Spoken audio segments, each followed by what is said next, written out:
পেয়ে গেছি। Ryan, Ryan, আম্মু আমি রায়ান গেটের টিকিট পেয়েছি। মাশাআল্লাহ, মানে ইমাম সাহেব আজ জান্নাতের রায়ান দরজার কথা বলেছেন। হ্যাঁ, হুজুর বলেছেন এই দরজা দিয়ে শুধু রোজাদাররাই ঢুকতে পারবে। আমিও তো রোজাদার। ওখানে লাইন কম, এসি বেশি আর ভেতরে ঠান্ডা শরবতের নদী।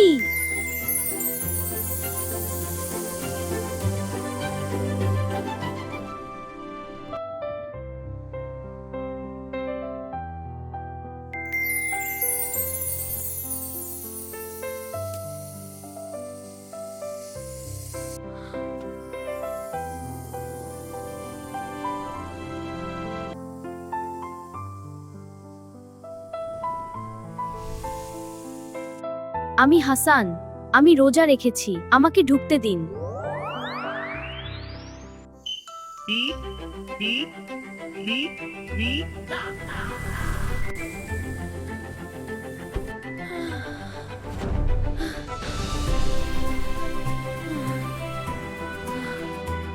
কেন খুলছে না?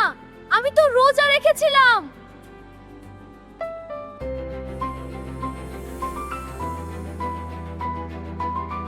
তুমি আমালকে মিথ্যা বলেছিলে। তুমি মায়ের কথা শোনোনি।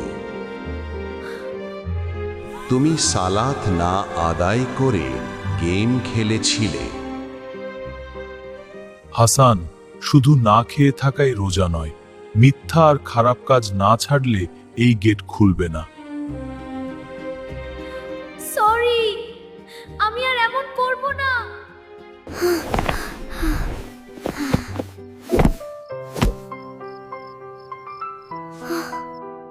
না, আর ভুল করা যাবে না। সবাইকে সরি বলতে হবে। আমাল, কাল আমি তোমাকে মিথ্যা বলেছিলাম। সরি বোন, আর কখনো বলবো না।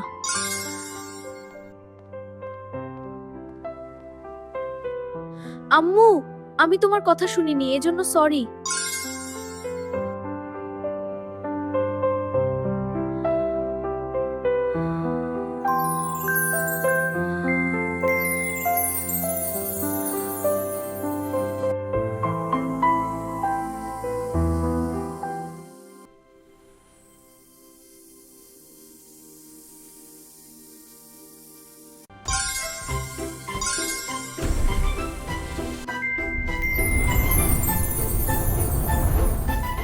আলহামদুলিল্লাহ, অবশেষে গেট খুললো।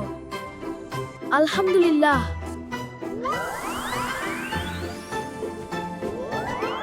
রায়ান গেট খুলে গেছে।